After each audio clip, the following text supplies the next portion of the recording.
Welcome to the Spa Hive podcast. We're your hosts, Julie Pankey and MaryAnn Sessine, spa leaders, business strategists, and business besties who are pulling back the curtain on what it actually takes to grow a business and a life you don't secretly want to escape from. This is where leadership meets honesty, where revenue meets relationships, and where we talk about the things no one puts on Instagram.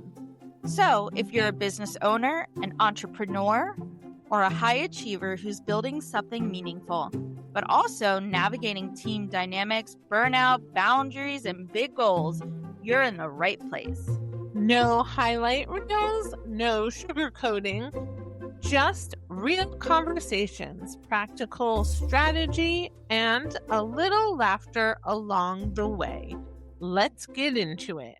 And welcome back to the Spa Hive Business Besties podcast, where we're recording live. Hello, MaryAnn.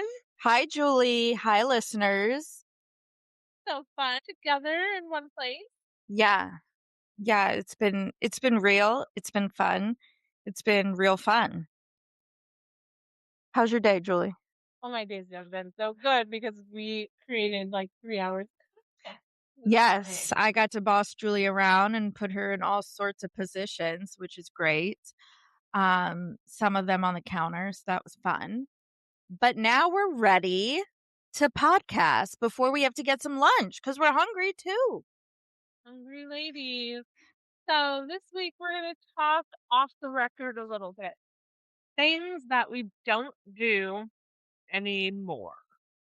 Kind of a business besties roundtable. No advice, no fixing, just an honest combo here on the couch down in South Carolina. Talking about what we've outgrown. It's called Couch Chronicles.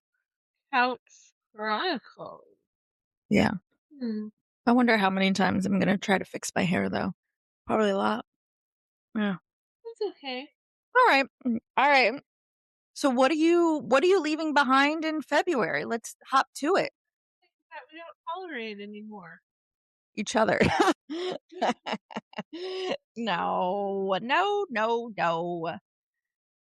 Well, it's hard, right? Because February is a hard month, right? It's a short month, but it's still winter, especially if you're in New England or in Maryland. Currently, right now at home, it's snowing.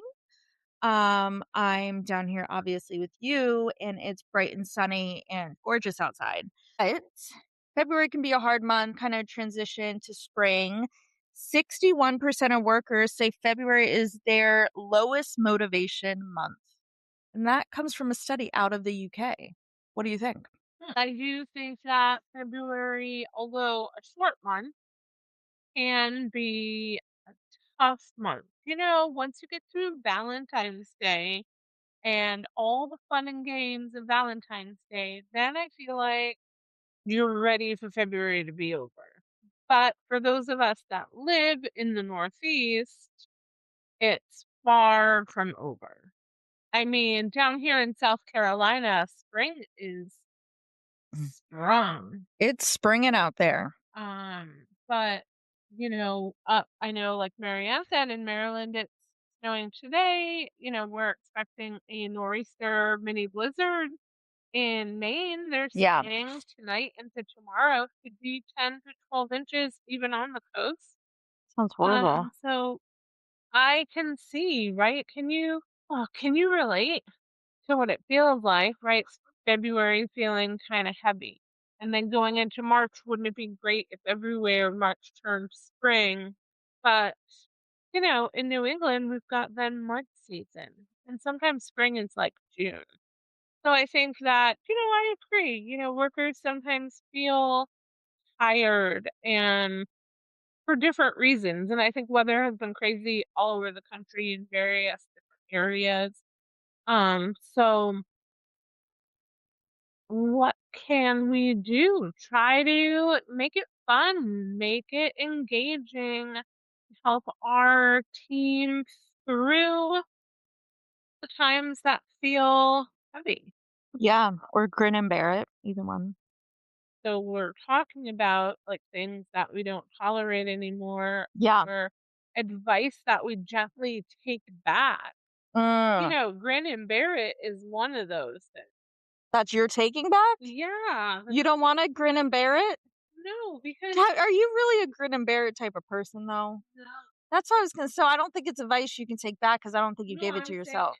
advice that I give other people. You tell people to grin and Like bear it? suck it up, buttercup.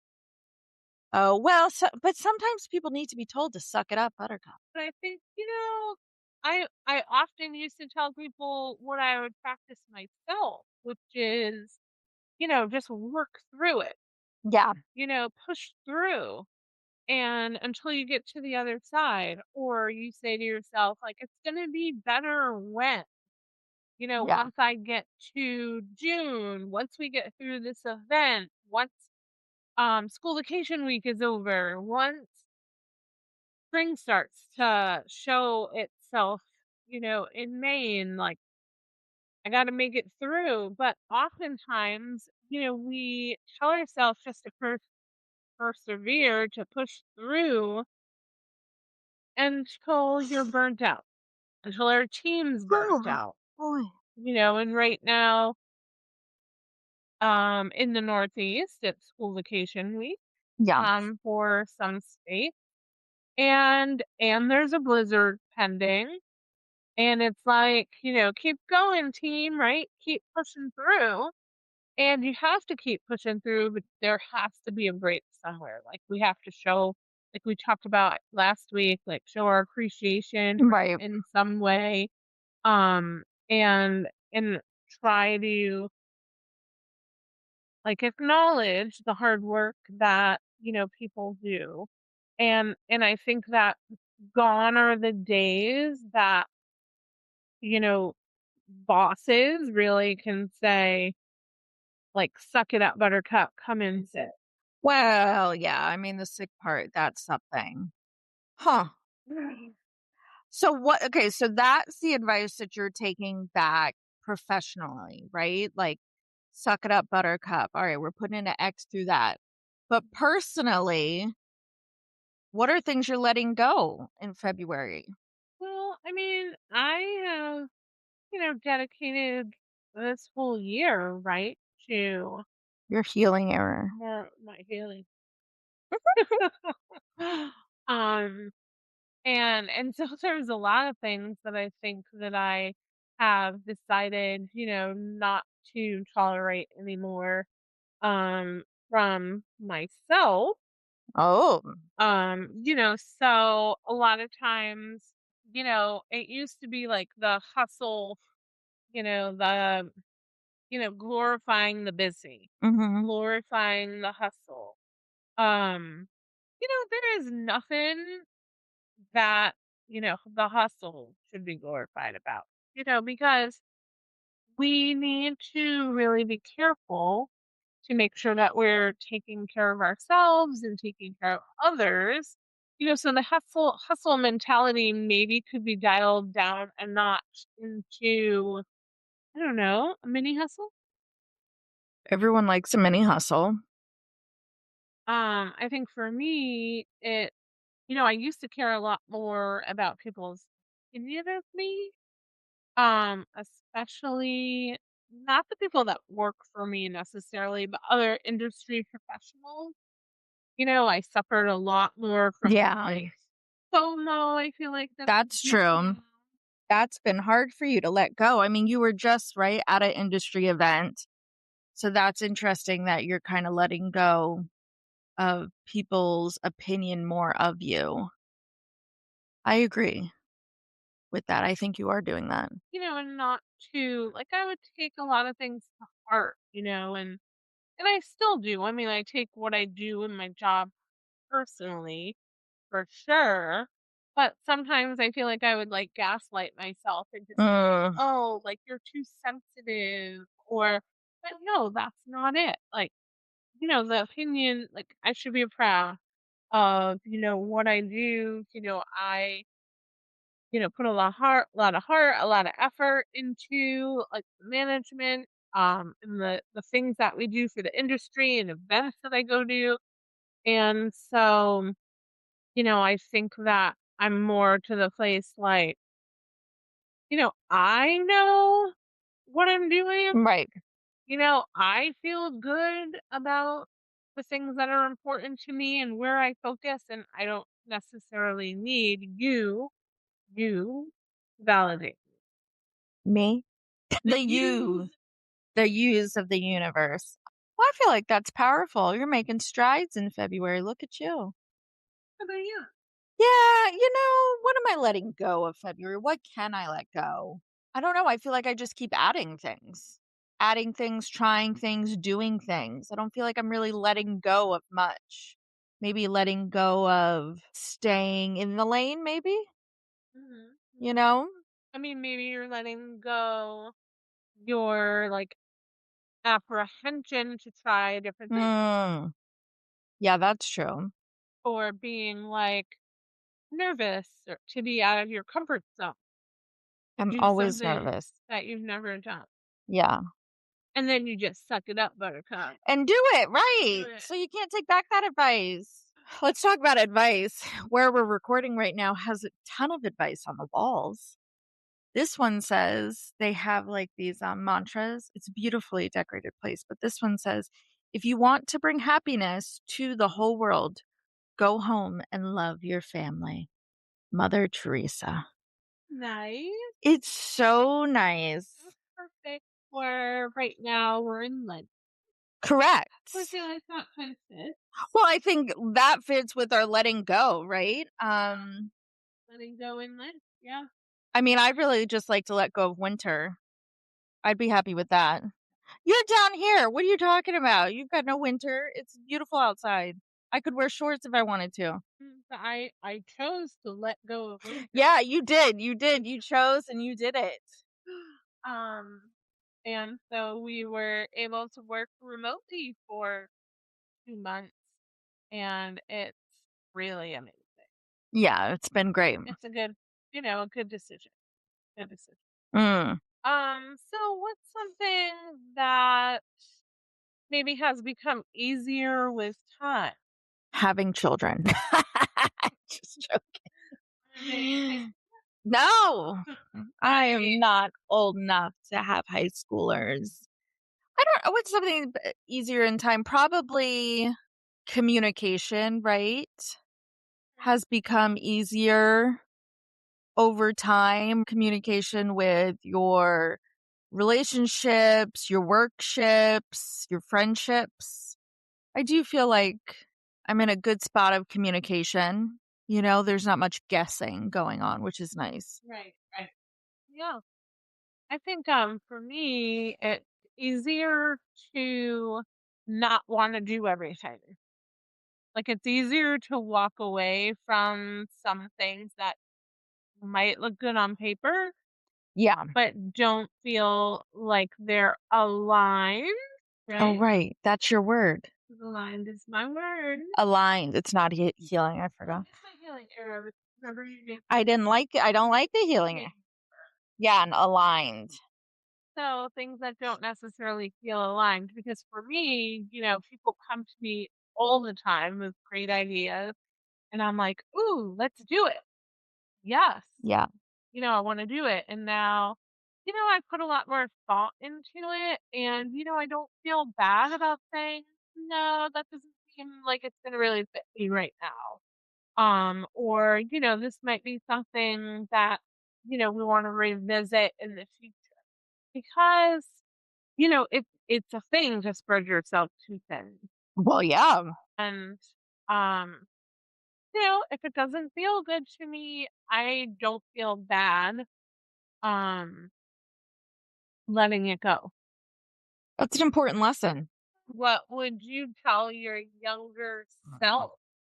I mean, for me, like, I would tell my younger self, and I was at this industry event, and people are like, "Oh my god, you've been doing this for so long," or people would say, "I feel like I met you when you were at the Cliff House, 20 years ago." Mhm. And I'm like, "Yes." Or people would say, "Oh, how long you been in the business?" People that, like, Yeah. didn't know me with. Yeah, I thought they did. So, I'm I just don't kid know. I'm just I'm just joking because MaryAnn and I talked about that after the event. But right, doesn't everybody know me? Yeah. No, no, they don't. So I went to this event with spa directors, that I didn't know. Maybe they've been in the business a little less time. Since COVID, I've gone to less events. I've really worked on different aspects of my career and life that I feel are important to me. And so, I kinda took a little step back. So one person said to me, "Julie, I really miss, like, all the blogs and articles that you used to write. Like, you need to get back to publishing articles because you always have a great insight." I'm like, "Wow, that was a really nice thing That to is a really nice say." thing. And so the people that I didn't know that are like, "So do you where are you again? Oh, where is?" So I always feel compelled, to give a mini bio. And so I said, I opened the cookhouse back in 2002. I've been in the business for, 32 years. But then I had a 5-year plan back then. Mm, I opened the business in 2002. As we were getting towards that 5 years, I had the 5-year itch. mm, And I knew that I had a plan where I was going next, right? It was going to be either Four Seasons or Ritz Carlton. Four Seasons fit my, you know, personal values. I felt like a little bit better. And I just liked the vibe, so I decided to choose Four Seasons. So if I look back and give some advice for my younger self, it would be, that you're not behind because everything was a timeline then. And if I wasn't on that timeline, if I, didn't get chosen for this board or right. I didn't do these things that I put on my list of things, my 5-year plan, on all the things that I needed to do by this period of time. The salary I needed to earn, the type of place I needed to live in, all the things that I thought for myself that, I would look back and say, girl, you're not behind. You're just early in your own timeline. Yeah. Well, it's funny that you say you're not behind because when I was preparing for this podcast, I came across something that says you're not behind, you're just editing your life. So I think that's pretty funny. That is funny. And we have different chat GPTs, so it's our original thoughts there. But I think that's a good, I think that's a good motto to live by, right? You're making little edits to your life. It is hard not to put your life on a timetable and a timeline, especially when it comes to some things. But I think that's important. Yeah, your timing is your own. Mhm. But it took me all these years. I mean, I guess that I feel like I finally figured it out through COVID, Yeah. because it gave me the opportunity to, kind of sit back and evaluate things. And I think, we talked about this and we, snapped into action and kind of capitalized on the fact that it was the great pause, right? Right. And that hindsight is always 2020, which it is. And so, when a lot of people were jumping in during COVID about PPE and what are we going to do with our businesses, we took a different stance on it Mhm. and had our hindsight is 2020 series, which, essentially gave us the opportunity to look at our businesses and our lives, which how many people have the opportunity to take a pause in your business and really evaluate it and then go back into it and make it back to being the business and life that you want it to be. Right.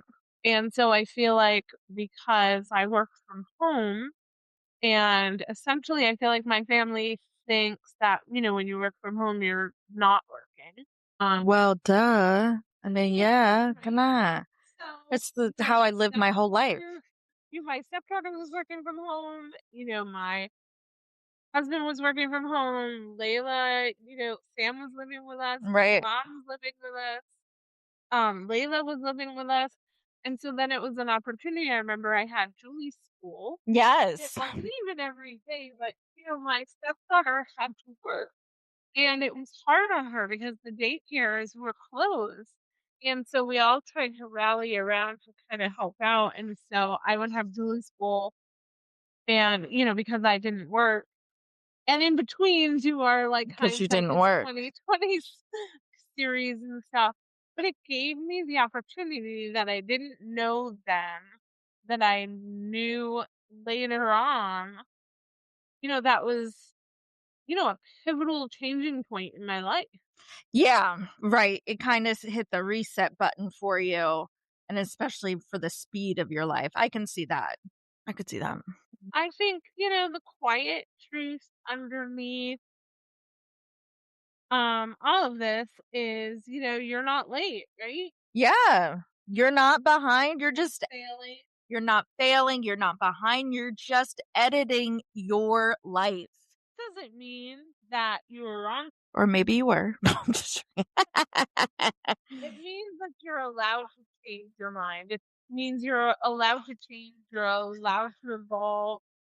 Me as a leader and manager, it's something that I was talking to another leader in the organization that I'm working with who's, maybe 5 years younger. And, she's like, Julie, it's really thinking about the way that we manage that's a little bit different. Like, is the problem really with the millennials and Gen Zs, or is the problem with with us? you. You are the problem. The way that we're managing, and it's the way that things have evolved. So as leaders and managers, no matter what business we're in, even parenting, right? We were talking about this earlier today, the way that, our parents may have parented Right. is a little different than the way we would parent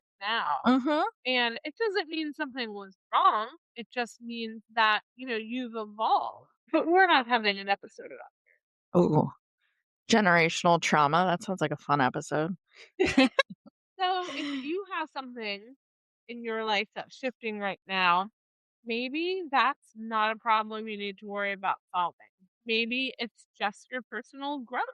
I like it. So, thanks so much for joining us today live here on our Spa Hive Business Bestie podcast as we're getting close to wrapping up the month of February. If you like us recording live, let us know so that we'll try to schedule in more time so that we can come together and record live. What do you think, Marianne? Yeah. Where are we gonna go next? Abu Dhabi? Your living room? Please no. It's too loud. How about the beach? No, there's too many comic books there. How about a nice, quiet hotel in Baltimore? That sounds great. Let's do it. Thanks for joining us, and we'll see you here live next time on our Spa High Business Bestie podcast. Bye, Julie. Bye, Marianne. Let's go get some lunch. Bye.